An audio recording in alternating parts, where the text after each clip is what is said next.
mapigilan ang galit at pagkadismaya ni Zoren Legaspi matapos niyang matuklasan ang isang matagal ng lihim na itinago sa kanya ni Carmina Villarroel. Ayon sa mga ulat, hindi inaasahan ng aktor ang natuklasang impormasyon na yumanig sa kanyang pananaw sa kanilang pagsasama bilang mag-asawa. Ang matagal niyang pinaniwalaang katotohanan ay biglang gumuho, dahilan upang hindi niya matanggap ang sitwasyon. Ayon sa isang malapit na kaibigan ni Zoren, hindi niya alam kung paano haharapin ang revelasyong kanyang natuklasan.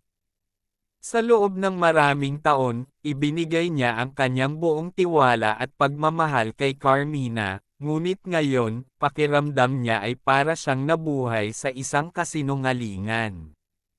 Labis ang sakit na kanyang nadarama, at ayon sa source, tila hindi niya alam kung paano susunod na kikilos matapos ang matinding revelasyong ito.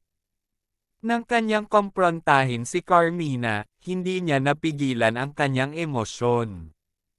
Napuno siya ng matinding galit at sama ng loob, dahilan upang mapilitan siyang lumayo muna upang mapag-isipan ang lahat. Hindi na umano siya nagpaalam at agad na lumabas ng kanilang tahanan. Ayon sa ilang ulat, hindi pa siya bumabalik at hindi rin siya makontak ng kanyang pamilya at malalapit na kaibigan. Samantala, si Carmina naman ay labis na nag-aalala sa kung ano ang magiging kahihinatnan ng kanilang relasyon. Sinusubukan niyang ipaliwanag ang kanyang panig at umaasang mauunawaan siya ni Zoren.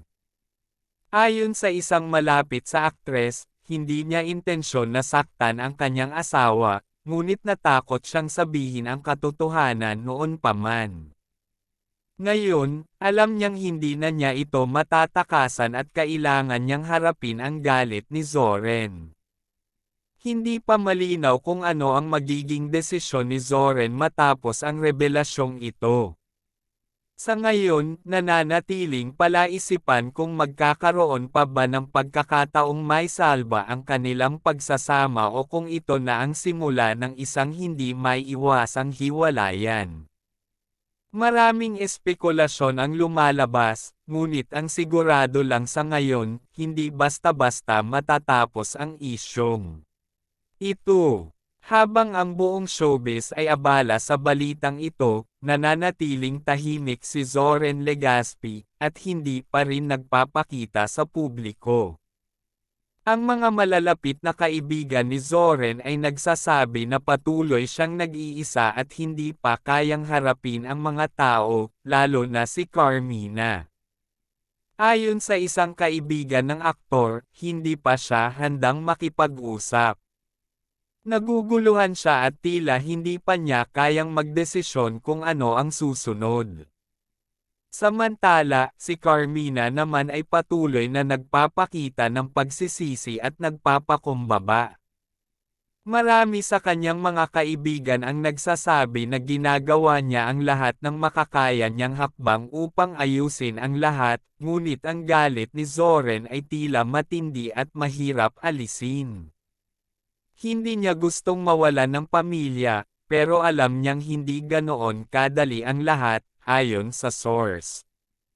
Habang ang kanilang mga anak, sina Mavi at Cassie, ay nahihirapan din sa sitwasyon, ipinagpapaliban na nila ang mga social media posts tungkol sa kanilang pamilya, na nagsasabi na nagbibigay respeto muna sila sa pribadong buhay ng kanilang mga magulang.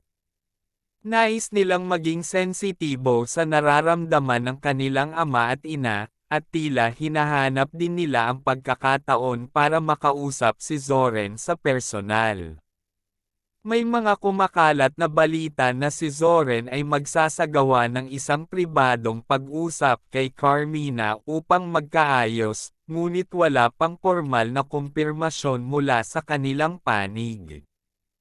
Tinututukan ng publiko ang bawat hakbang na gagawin nila, at patuloy na hinihintay ang kanilang susunod na hakbang. Sa kabila ng lahat ng nangyari, nananatiling isang malaking tanong sa mga tao kung paano nila malalampasan ang lahat ng pagsubok na dumaan sa kanilang relasyon. Habang patuloy na binabantayan ng publiko ang mga kaganapan sa pamilya ni Zoren at Carmina, lumalabas pa ang iba't ibang pananaw mula sa mga malalapit na kaibigan at kasamahan nila sa industriya. Maraming nagsasabi na si Zoren ay talagang nahirapan sa mga desisyong kailangang gawin at ang mga emos